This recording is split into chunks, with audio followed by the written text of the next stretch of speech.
बहुत समय पहले की बात है। वृंदावन में श्री कृष्ण अपने बाल रूप में ग्वाल बालों और गायों के साथ बहुत सुंदर लीलाएं कर रहे थे। वो हर दिन सुबह अपने मित्रों के साथ जंगल जाते, गाय चराते, बांसुरी बजाते और हंसी मजाक करते। उनकी मधुर बांसुरी की धुन सुनकर पेड़ पौधे, नदी, पक्षी और सारे जीव आनंद से भर जाते थे। वृंदावन का हर व्यक्ति उनसे बहुत प्रेम करता था। देवताओं के लोक में भी श्री कृष्ण की इन लीलाओं की चर्चा होने लगी। सृष्टि के रचयिता ब्रह्मा ने भी ये सब सुना। ब्रह्मा जी के मन में एक विचार आया। उन्होंने सोचा कि ये छोटा सा ग्वाल बाल कैसे भगवान हो सकता है। वो सोचने लगे कि मैं सृष्टि का रचयिता हूँ, मुझे तो इसकी शक्ति को परखना चाहिए। इसी विचार से एक दिन वो वृंदावन पहुँचे और दूर से श्री कृष्ण की लीलाएं देखने लगे। एक दिन दोपहर का समय था। श्री कृष्ण अपने मित्रों के साथ जंगल में गए हुए थे। सभी ग्वाल बाल एक सुंदर स्थान पर बैठकर भोजन कर रहे थे। कोई दही खा रहा था, कोई रोटी, कोई माखन और कोई फल।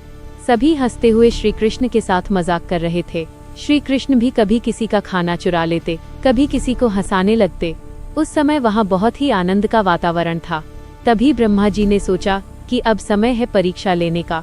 उन्होंने अपनी दिव्य शक्ति से अचानक सभी गायों और बछड़ों को गायब कर दिया और उन्हें अपने लोक में ले जाकर छुपा दिया। कुछ समय बाद जब ग्वाल बालों ने देखा कि गायें नहीं दिख रही हैं, तो वे परेशान हो गए। श्री कृष्ण ने अपने मित्रों से कहा कि तुम लोग भोजन करो, मैं गायों को खोज कर लाता हूँ। जब श्री कृष्ण गायों को ढूंढने गए, तब उसी समय ब्रह्मा जी ने ग्वाल बालों को भी अपनी शक्ति से सुला दिया और उन्हें भी अपने लोक में ले गए।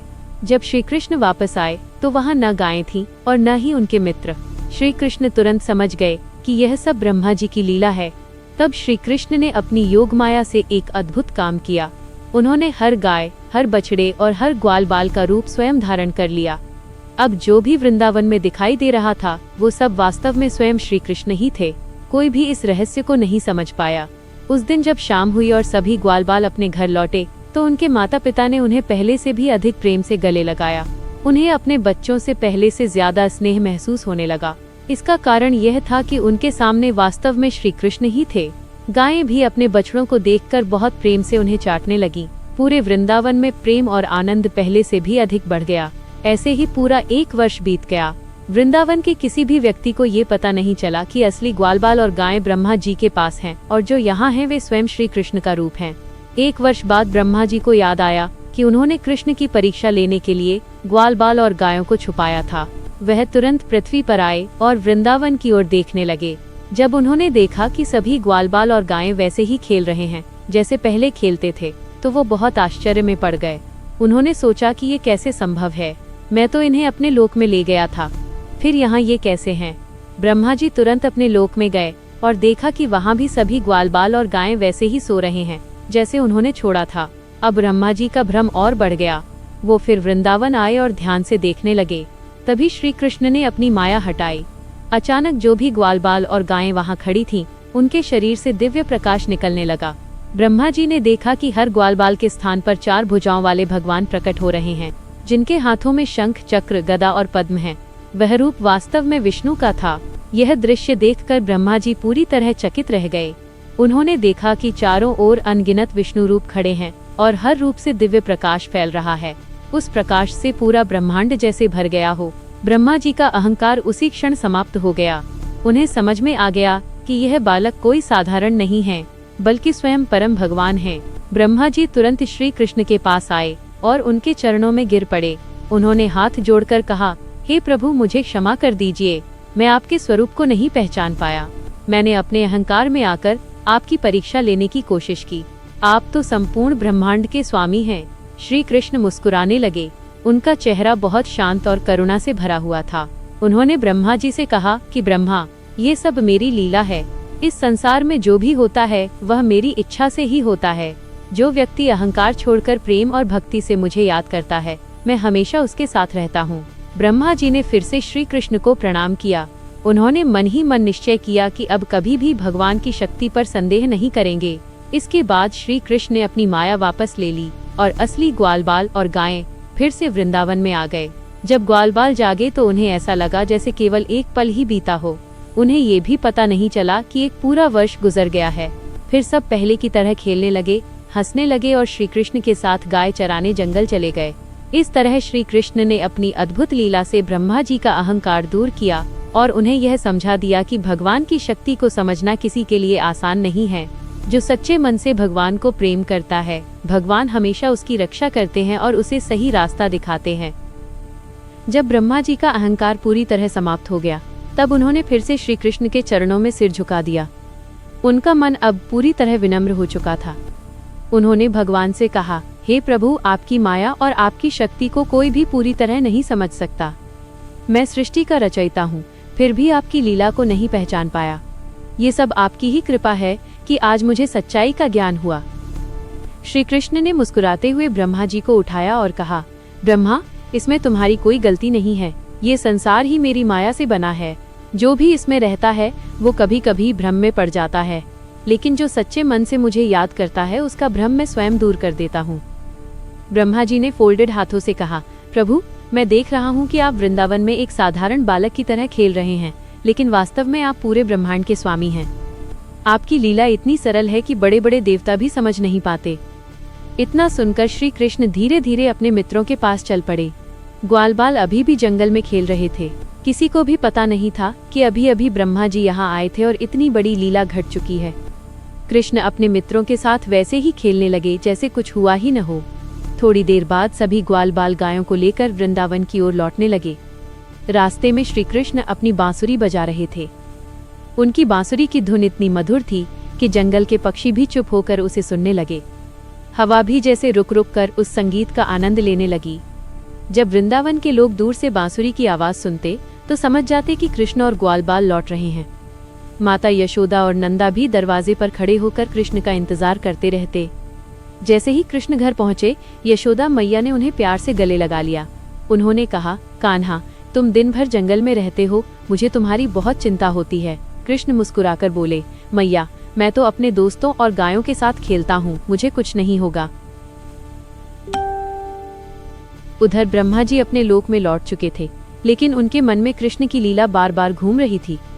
उन्होंने सोचा, जिस भगवान की माया इतनी अद्भुत है, उसकी भक्ति करना ही सबसे बड़ा सौभाग्य है। इसी बीच वृंदावन में एक और सुंदर लीला होने वाली थी। एक दिन सुबह सुबह कृष्ण अपने मित्रों के साथ फिर से जंगल गए। रास्ते में उन्होंने देखा कि सभी ग्वालबाल बहुत खुश हैं और तरह तरह की बातें कर रहे हैं। कृष्ण ने मजाक करते हुए कहा, आज हम जंगल में नई जगह चलेंगे और वहाँ खूब खेलेंगे। सभी ग्वालबाल खुशी से चिल्लाने लगे। कुछ देर बाद वे एक बहुत सुंदर स्थान पर पहुँचे, जहाँ बड़े बड़े पेड़ थे और ठंडी हवा चल रही थी। वहीं बैठकर सब खेलने लगे। कोई पेड़ पर चढ़ रहा था, कोई नदी के किनारे दौड़ रहा था और कोई मिट्टी से खेल रहा था। कृष्ण भी अपने मित्रों के साथ हंसते हुए खेल रहे थे। उसी समय आकाश से कुछ देवता ये दृश्य देख रहे थे। वे सोच रहे थे कि जो भगवान पूरे ब्रह्मांड को चलाते हैं, वही आज एक छोटे ग्वालबाल की तरह खेल रहे हैं। यह देखकर देवता भी आनंदित हो रहे थे। थोड़ी देर बाद कृष्ण ने अपनी बांसुरी निकाली और उसे बजाने लगे। जैसे ही बांसुरी की धुन गूंजी, आसपास के सभी पशु पक्षी उस ओर खींचे चले आए। गायें शांत होकर बैठ गईं और पक्षी पेड़ों पर बैठकर संगीत सुनने लगे। ग्वालबालों ने कहा, कृष्ण, तुम्हारी बांसुरी तो जादू करती है। जब भी तुम बजाते हो, सब कुछ बदल जाता है। कृष्ण हंसते हुए बोले, ये जादू नहीं है, ये प्रेम है। जब मन में प्रेम होता है तो हर चीज सुंदर लगने लगती है। दिन धीरे धीरे ढलने लगा। सूरज की रोशनी हल्की होने लगी और आकाश सुनहरे रंग में बदल गया। कृष्ण ने अपने मित्रों से कहा, अब हमें वापस चलना चाहिए, नहीं तो घर वाले चिंता करेंगे। सभी ग्वालबाल गायों को लेकर वापस वृंदावन की ओर चल पड़े। रास्ते में वे गीत गाते हुए जा रहे थे। पूरा वातावरण खुशी से भरा हुआ था। जब वे गांव पहुंचे तो लोगों ने देखा कि कृष्ण के चेहरे पर हमेशा की तरह वही मुस्कान है। किसी को भी ये पता नहीं था कि यही बालक ब्रह्मांड का स्वामी है और अभी अभी उसने ब्रह्मा जी का अहंकार दूर किया है। रात को जब सब सो गए, तब आकाश में चांद चमक रहा था और वृंदावन पूरी तरह शांत था। लेकिन देवताओं के लोक में अभी भी कृष्ण की लीला की चर्चा हो रही थी। देवता कह रहे थे, भगवान की लीला बहुत गहरी है। वह कभी बालक बनकर खेलते हैं, कभी दुष्टों का नाश करते हैं और कभी अपने भक्तों को ज्ञान देते हैं। इस तरह वृंदावन में हर दिन एक नई लीला होती रहती थी। श्री कृष्ण अपने प्रेम, करुणा और मुस्कान से सबका दिल जीत लेते थे और यही श्री कृष्ण की सबसे बड़ी विशेषता थी। वो चाहे कितने भी महान क्यों न हो, लेकिन अपने भक्तों के साथ हमेशा एक साधारण मित्र की तरह रहते हैं। जो भी व्यक्ति सच्चे मन से श्री कृष्ण को याद करता है, उसके जीवन में भी धीरे धीरे खुशी, शांति और प्रेम भरने लगता है। यही इस कथा का संदेश है कि भगवान को पाने के लिए बड़े ज्ञान या शक्ति की नहीं, बल्कि सच्चे प्रेम और विश्वास की जरूरत होती है। ब्रह्मा जी के जाने के बाद वृंदावन में सब कुछ पहले जैसा ही चलने लगा। श्री कृष्ण हर दिन अपने मित्रों और गायों के साथ जंगल जाते, खेलते और बांसुरी बजाते। वृंदावन के लोगों को कृष्ण के बिना एक पल भी अच्छा नहीं लगता था। जब भी कृष्ण हंसते, पूरा गांव खुश हो जाता था। एक दिन सुबह का समय था। सूरज धीरे धीरे उग रहा था और पूरे वृंदावन में हल्की हल्की ठंडी हवा चल रही थी। उसी समय कृष्ण अपने घर से बाहर आए। उनके हाथ में बांसुरी थी और चेहरे पर प्यारी मुस्कान। जैसे ही उन्होंने बांसुरी बजाई, ग्वाल बाल दौड़ते हुए उनके पास आने लगे। थोड़ी ही देर में सब मित्र इकट्ठा हो गए। सबने मिलकर तय किया कि आज वे जंगल के एक नए हिस्से में जाएंगे। वहाँ बहुत बड़ा हरा मैदान था और पास में एक सुंदर नदी बहती थी। सभी ग्वाल बाल खुशी खुशी गायों को लेकर वहाँ पहुँचे। जंगल में पहुंचकर सब खेलने लगे। कोई पेड़ पर चढ़ रहा था, कोई मिट्टी से घर बना रहा था और कोई दौड़ लगा रहा था। कृष्ण भी अपने मित्रों के साथ हंसते हुए खेल रहे थे। उनके साथ रहने से हर जगह खुशी फैल जाती थी। इसी बीच आकाश में कुछ देवता ये दृश्य देख रहे थे। वे सोच रहे थे कि यह वही भगवान है जिनकी शक्ति से पूरा ब्रह्मांड चलता है। फिर भी वे आज एक साधारण बालक की तरह अपने मित्रों के साथ खेल रहे हैं। यह देखकर देवता भी आश्चर्य में पड़ जाते थे। कुछ देर बाद कृष्ण ने अपने मित्रों से कहा, चलो आज हम नदी के किनारे बैठकर भोजन करते हैं। सबने अपनी अपनी पोटली खोली और खाने लगे। कोई दही चावल खा रहा था, कोई रोटी और माखन। कृष्ण कभी किसी का लड्डू उठा लेते, कभी किसी की रोटी। सब मित्र हंसने लगते। भोजन के बाद कृष्ण ने बांसुरी बजानी शुरू की। उनकी बांसुरी की आवाज इतनी मधुर थी कि आसपास के सभी पशु पक्षी भी चुप होकर उसे सुनने लगे। हवा धीरे धीरे बहने लगी और पेड़ों के पत्ते भी जैसे संगीत के साथ झूमने लगे। उसी समय वृंदावन में यशोदा मैया घर के काम कर रही थीं, लेकिन उनका मन बार बार कृष्ण की ओर जा रहा था। उन्हें हमेशा चिंता रहती थी कि उनका कान्हा जंगल में ठीक होगा या नहीं। दोपहर बीतने के बाद जब शाम होने लगी, तब कृष्ण ने अपने मित्रों से कहा, अब हमें वापस चलना चाहिए। सब ग्वाल बाल गायों को लेकर गांव की ओर चल पड़े। रास्ते में वे गाते गुनगुनाते जा रहे थे। जब वे गांव पहुंचे तो नंदा बाबा और यशोदा मैया दरवाजे पर खड़े थे। जैसे ही कृष्ण आए, यशोदा मैया ने उन्हें प्यार से गले लगा लिया। उन्होंने कहा, कान्हा, तुम दिन भर जंगल में रहते हो, मुझे तुम्हारी बहुत चिंता होती है। कृष्ण हंसकर बोले, मैया, मेरे साथ मेरे सारे दोस्त और गायें होती हैं, आप चिंता मत किया करो। रात को जब सब लोग सो गए तब वृंदावन में बहुत शांति थी। आकाश में चांद चमक रहा था और हल्की चांदनी पूरे गांव में फैल रही थी। उसी समय कृष्ण चुपचाप बाहर आए और आसमान की ओर देखने लगे। उधर देवताओं के लोक में फिर से कृष्ण की चर्चा हो रही थी। देवता कह रहे थे कि भगवान की लीला कितनी अद्भुत है। कभी वह राक्षसों का नाश करते हैं, कभी भक्तों की रक्षा करते हैं और कभी बालक बनकर खेलते हैं। कुछ दिन बाद वृंदावन में एक बड़ा उत्सव होने वाला था। पूरे गांव में तैयारी शुरू हो गई। लोग घरों को साफ कर रहे थे, रंगोली बना रहे थे और मिठाइयाँ बना रहे थे। कृष्ण और उनके मित्र भी बहुत खुश थे। वे सोच रहे थे कि उत्सव के दिन खूब खेलेंगे और नाचेंगे। कृष्ण ने अपने मित्रों से कहा, उत्सव के दिन हम सब मिलकर नाचेंगे और बांसुरी की धुन पर आनंद करेंगे। उत्सव का दिन आया। पूरे वृंदावन में ढोल नगाड़ों की आवाज गूंजने लगी। लोग नए कपड़े पहनकर बाहर निकल आए। हर तरफ खुशी और उत्साह का माहौल था। कृष्ण भी अपने मित्रों के साथ मैदान में पहुंचे। उन्होंने बांसुरी बजानी शुरू की और सभी लोग उस संगीत पर झूमने लगे। बच्चे, बड़े और बूढ़े, सबके चेहरे पर खुशी थी। वृंदावन के लोग अक्सर कहते थे कि जब तक कृष्ण हमारे बीच हैं, तब तक हमारे जीवन में कभी दुख नहीं आ सकता। उनकी मुस्कान ही सबसे बड़ा आशीर्वाद है। इस तरह वृंदावन में हर दिन एक नई लीला होती थी। कभी कृष्ण अपने मित्रों के साथ खेलते, कभी गायों को चराने जाते और कभी अपनी बांसुरी से सबका मन मोह लेते। जो भी व्यक्ति सच्चे मन से श्री कृष्ण को याद करता है, उसके जीवन में भी धीरे धीरे प्रेम, शांति और आनंद आने लगता है। यही कृष्ण की लीला का सबसे बड़ा रहस्य है। भगवान अपने भक्तों के दिल में ही रहते हैं। वृंदावन में समय बहुत शांति और आनंद के साथ बीत रहा था। हर दिन श्री कृष्ण अपने मित्रों के साथ नई नई लीलाएं करते थे। सुबह होते ही पूरा गांव उनकी बांसुरी की मधुर धुन से जाग जाता था। जैसे ही कृष्ण घर से बाहर निकलते, ग्वाल बाल दौड़ते हुए उनके पास आ जाते और सब मिलकर गायों को लेकर जंगल की ओर निकल पड़ते। एक दिन की बात है। सुबह का समय था और आसमान हल्का सुनहरा हो रहा था। कृष्ण ने अपनी बांसुरी बजाई तो दूर दूर तक उसकी आवाज फैल गई। उनके मित्र खुशी खुशी इकट्ठा हो गए। सभी ने तय किया कि आज वे जंगल के उस हिस्से में जाएंगे जहाँ बहुत बड़े बड़े पेड़ हैं और पास में एक साफ नदी बहती है। सभी ग्वालबाल हंसते खेलते वहाँ पहुँचे। कोई पेड़ पर चढ़ गया, कोई मिट्टी से खेल रहा था, कोई दौड़ लगा रहा था। कृष्ण भी अपने मित्रों के साथ उतनी ही मस्ती कर रहे थे जैसे कोई साधारण बालक करता है, लेकिन उनकी मुस्कान में एक अलग ही आकर्षण था जिसे देखकर हर कोई खुश हो जाता था। कुछ समय बाद कृष्ण ने कहा, दोस्तों अब हम थोड़ी देर आराम करते हैं। सब लोग एक बड़े पेड़ के नीचे बैठ गए। ठंडी हवा चल रही थी और चारों तरफ शांति थी। तभी कृष्ण ने अपनी बांसुरी बजानी शुरू कर दी। उनकी बांसुरी की आवाज इतनी मधुर थी कि जंगल के सभी पशु पक्षी भी उस धुन को सुनने लगे। गायें भी पास आकर शांत होकर बैठ गईं। पक्षी पेड़ों पर बैठकर चुपचाप सुन रहे थे। ऐसा लग रहा था जैसे पूरा जंगल उस संगीत में डूब गया हो। उसी समय वृंदावन में यशोदा मैया अपने काम में लगी थी, लेकिन उनका मन बार बार कृष्ण की ओर चला जाता था। वो अक्सर सोचती थीं कि उनका कान्हा कितना प्यारा है और पूरे गांव को खुश रखता है। दोपहर के समय ग्वालबालों ने अपनी अपनी पोटलियां खोली और भोजन करने लगे। कोई दही चावल खा रहा था, कोई माखन और रोटी। कृष्ण हमेशा की तरह मजाक करने लगे। वो कभी किसी का लड्डू उठा लेते, कभी किसी की रोटी छुपा देते। सब बच्चे हंसने लगते। भोजन के बाद सब फिर खेलने लगे। किसी ने दौड़ लगाई, किसी ने पेड़ों के बीच छुपन छुपाई खेली। कृष्ण भी सबके साथ दौड़ते और हंसते रहे। धीरे धीरे शाम होने लगी। सूरज की रोशनी कम होने लगी और आकाश लाल रंग का हो गया। तब कृष्ण ने कहा, अब हमें गांव लौटना चाहिए। सभी ग्वालबाल गायों को लेकर वृंदावन की ओर चल पड़े। रास्ते में कृष्ण बांसुरी बजाते जा रहे थे। उनकी धुन सुनकर गांव के लोग समझ जाते कि कृष्ण और ग्वालबाल वापस आ रहे हैं।